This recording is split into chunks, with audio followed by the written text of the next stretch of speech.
I know we also, it's been very, very boring, and perhaps has been, and it's people haven't engaged with the election. We haven't got a choice now. You go out and vote, and this is the future of the country. My tips: I think Malcolm Turnbull will win in the lower house and form a government. There'll be some crossbenchers, but he'll form a government in his own right. Probably have about a 10-seat majority on my tip.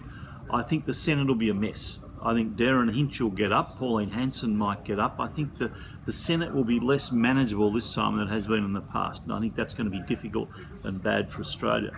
I think there will be a large informal vote because people are so annoyed by the two parties and disengaged with the lengthy process we've been through.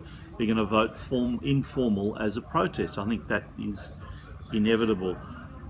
Why has it been such a disengaged event, this election? I think it's because the politicians just aren't real. Malcolm Turnbull walks around as if he's a little bit bored and is the smartest man in the room.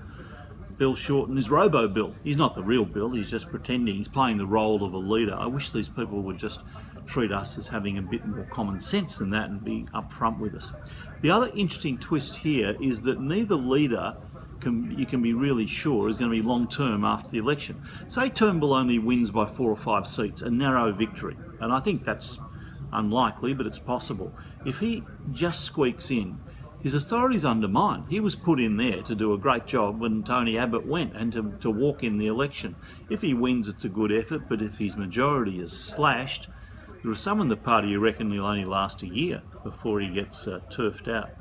If Bill Shorten doesn't pick up a lot of seats, if he gets smashed, well, he's got to go to a poll anyway as opposition leader, because that's what they do under the Labor rules. And there's every possibility he'd lose to Anthony Albanese, because if he can't win this election, they won't want him. So as you go into it, you not only don't know who's going to be Prime Minister, you've got no idea who's going to be really leader of the party, either party, after the election. That's the way of Australian politics. That's why people are so annoyed by it, and that's why we've got things like Donald Trump happening in other parts of the world. Heaven forbid we ever get that bad. That's democracy at work. Let's just hope it's all peaceful and calm.